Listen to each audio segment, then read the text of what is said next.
Ментальна гра «Людина-дзеркало». А що ти бачиш у люстрі? 7:30. Ранок. Перед дзеркалом. Він витирає обличчя рушником, уважно розглядаючи своє відображення. Він розуміє, правда надто багатогранна, щоб подавати її прямо. Якщо він скаже те, що знає насправді, це не принесе нікому користі, а для нього самого буде вкрай невигідно. Марк знає одну істину. Люди рідко шукають об'єктивність, вони шукають підтвердження власних думок. Тому сьогодні він просто стане для них поверхнею, яка відбиває їхні очікування. Він дасть їм слова, але сенси вони мають знайти самі. Марк застібає манжети, востаннє кидає погляд на дзеркало і виходить. Ключ у замку робить 2 оберти.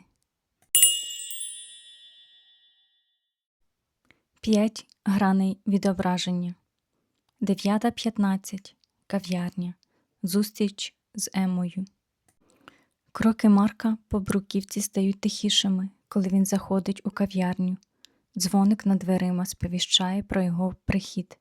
У повітрі стоїть аромат обсмаженої кави та чути шум пари з кавомашини. За столиком у кутку сидить Емма. Вона його дівчина. Вони разом уже 3 роки, і сьогодні вона прийшла за відповіддю, яку чекала надто довго. Її пальці нервово стискають керамічну чашку. Очі почервоніли. «Марку, я більше не можу вдавати, що мене влаштовує ця невизначеність», – каже вона, ледь стримуючи сльози. «Ми 3 роки топчемося на місці. Скажи мені прямо, я для тебе просто звичка, чи ми справді будуємо щось разом?» Марк. Емо. Час розставляє все на свої місця, але те, що ми маємо зараз, це лише фундамент для того, що неминуче прийде. Важливо не те, що ми бачимо зараз, а те, що ми готові прийняти, коли двері нарешті відчиняться. Рефлексія Емми. Вона на мить затихає, вдивляючись у його спокійне обличчя. Її дихання вирівнюється. Фундамент. Це слово відлунює в її голові. Значить, він не просто мовчав, він будував основу. Він бачить наше майбутнє як дім, що потребує часу, а двері він натякає на пропозицію, на те, що я маю бути готова до змін. Він просто такий не любить гучних обіцянок, поки не впевнений у результаті. Вона посміхається йому крізь сльози, відчуваючи раптове полегшення. 11:45. Вестибюль метро. Зустріч з колегою Лукасом. Марк цілує Ему в щоку і виходить у потік людей на вулиці. Його шлях лежить до метро. Звуки міста стають гучнішими. Гуркіт потягів під землею створює вібрацію, яку відчуваєш усім тілом. На пероні, біля масивних колон, на нього чекає Лукас. Це його давній колега, який сьогодні виглядає розбитим. Розстебнута сорочка, згаслий погляд. Марк знає про майбутні скорочення, але не може говорити про це прямо. «Марку, друже, ходять чутки, що завтра половину відділу виставлять за двері», – хрипко каже Лукас. «Ти знаєш списки. Скажи мені збирати речі? Мені треба знати зараз, заради сім'ї». Марк. «Лукасе, час розставляє все на свої місця, але те, що ми маємо зараз, це лише фундамент для того, що неминуче прийде. Важливо не те, що ми бачимо, а те, що ми готові прийняти, коли двері нарешті відчиняться». Рефлексія Лукаса. Лукас повільно киває, його обличчя блідне під тьмяними лампами метро. Фундамент. Це все, що залишилося від його кар'єри тут. Неминуче. Це завтрашній наказ. Він бачить у словах Марка гірку правду, загорнуту в спокій. Пора готуватися до виходу. Двері компанії зачиняються, і йому треба знайти силу прийняти цю нову реальність. Він невдячний, але він почув те, що йому було потрібно. 14:30. Галерея мистецтв. Зустріч із бізнес-партнеркою Сарою. Марк заходить у вагон, і гуркіт метро плавно переходить у стерильну тишу сучасної галереї. Кроки по бетонній підлозі звучать чітко і відлунюють від порожніх стін. Серед дивних інсталяцій стоїть Сара, головний інвестор його проєкту. Вона звикла до цифр і чіткості, її погляд гострий, як лезо. «Марку, ваші звіти за квартал надто розмиті. Я вкладаю мільйони і хочу знати, чи є у вас реальний план виходу на прибуток, чи це просто гарні слова?» – питає вона, вивчаючи одну з картин. Марк. Час розставляє все на свої місця, Саро, але те, що ми маємо зараз, це лише фундамент для того, що неминуче прийде. Важливо не те, що ми бачимо, а те, що ми готові прийняти, коли двері нарешті відчиняться. Рефлексія Сари. Сара злегка піднімає брову, і на її обличчі з'являється повага. Він – стратег, думає вона. Він не дає дрібних гарантій, бо знає, що зараз лише фаза накопичення ресурсу. Той самий фундамент. Його слова про двері звучать, як обіцянка виходу на новий ринок у майбутньому. Він не хоче розкривати всі карти раніше часу. І це правильно. Вона впевнена, що проект у надійних руках. 17:00. Скейт-парк. Розмова з племінником Алексом. Тиша галереї розривається різким звуком скейта по асфальту. Марк виходить у вечірній парк, де підлітки змагаються у вправності. На бетонному парапеті, осторонь від усіх, сидить Алекс, його племінник. У хлопця опущені плечі, він нервово крутить у руках зламане кріплення скейта. Його щойно виключили зі школи, і вдома на нього чекає пекло.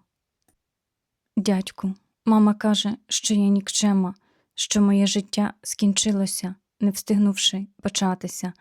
Може, вона права і мені вже нічого не світить?» Марк. Алексе, час розставляє все на свої місця.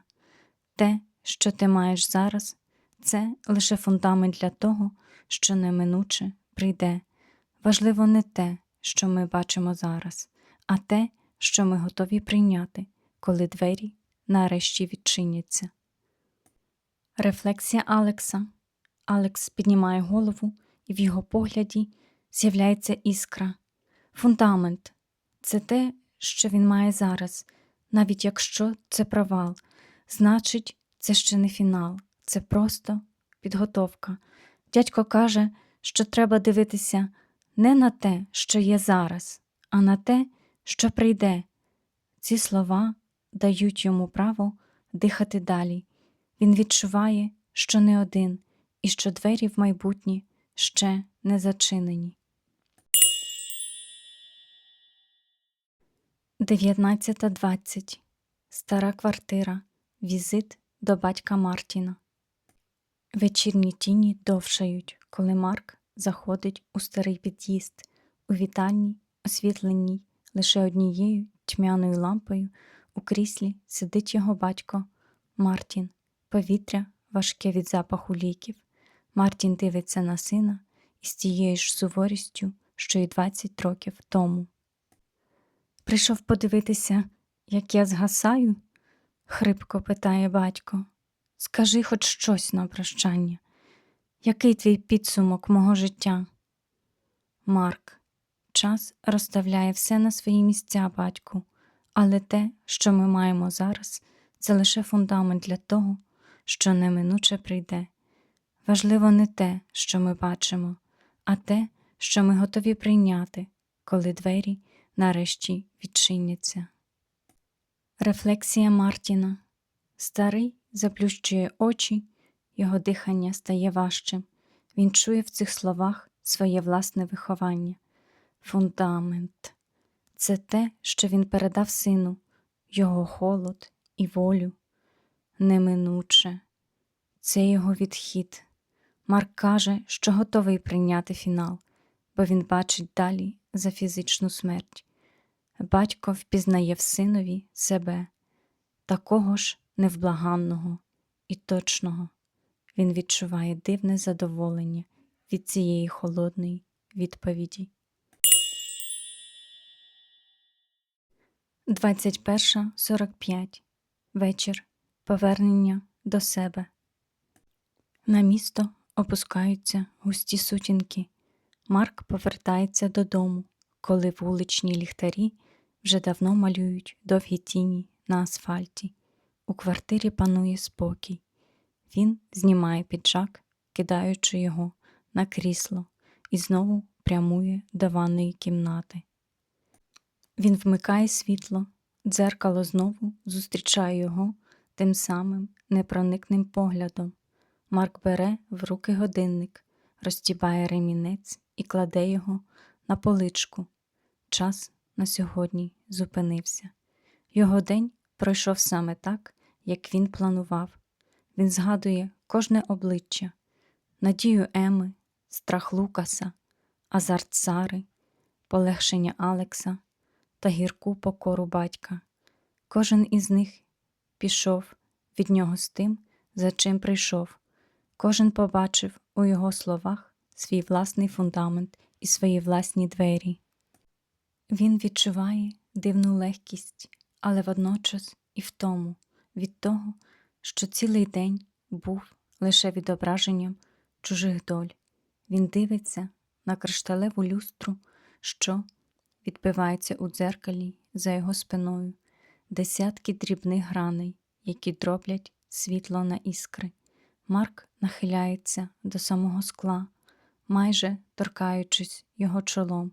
Його подих залишає ледь помітну пляму пари на поверхні. «А що ти бачиш у люстрі?» – тихо запитує він, звертаючись чи то до себе, чи то до того, хто зараз і міг би дивитися на нього з того боку. Він не чекає на відповідь. Він знає, що відповіді немає. Є лише інтерпретація. Марк гасить світло. У темряві він нарешті перестає бути дзеркалом і стає самим собою, порожнечею, якій більше нічого не потрібно відбивати. Тиша заповнює кімнату.